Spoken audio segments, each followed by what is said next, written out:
Čau panďáci! Dneska se podíváme na monumentální stavbu, kterou vyprodukoval komunismus, který já teda moc nemusím.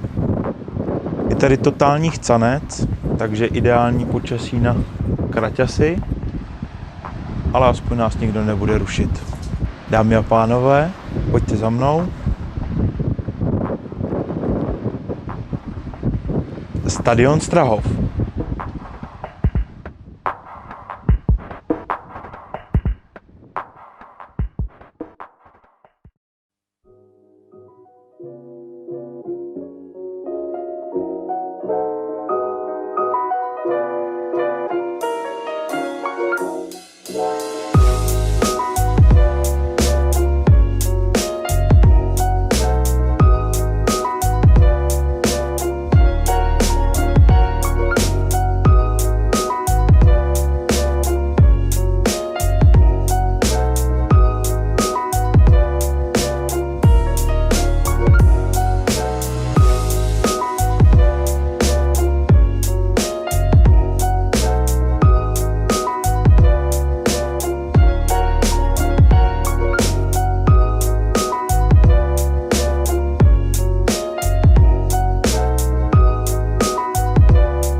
Koleje Strahov jsou největším ubytovacím zařízením ČVUT v Praze. Byly vybudovány v přelomu 60. let minulého století na místě bývalých zbouraných sokolovských šaten. Koleje jsou primárně určené studentům fakulty, nicméně v minulosti měly více využití. Posloužily jako šatny pro Spartakiádu nebo jako dočasné útočiště obětí povodní. Od roku 1998 zde působí občanské sdružení s názvem Silicon Hill, které zajišťuje studentské aktivity, počítačovou síť a samosprávu. Strahovský stadion je stadion s největší rozlohou na světě, který má 56 000 míst k sezení a jeho betonové tribuny jsou na seznamu kulturních památek České republiky. Výstavba stadionu začala v roce 1926.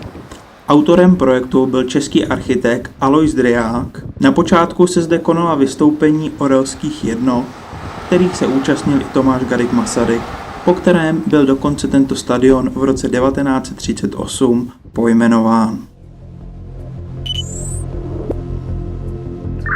Čau, pojďte s námi, jdeme dovnitř.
Lidé si ale toto místo nejvíce spojí se Spartakiádou.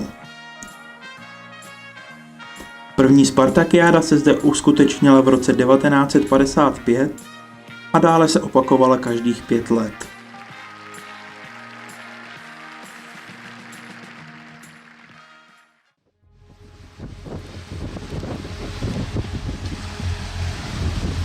Po sametové revoluci 18. srpna 1990 se tu konal jeden z největších koncertů tehdejší doby kapely Rolling Stones. Na tento koncert přišlo víc jak 100 000 návštěvníků v čele s prvním prezidentem tehdejší republiky Václavem Havlem.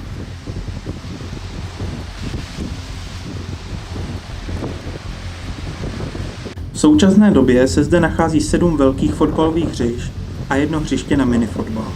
V roce 2003 proběhla na stadionu velká rozsáhlá rekonstrukce za podpory hlavního města Prahy a fotbalového klubu AC Sparta Praha.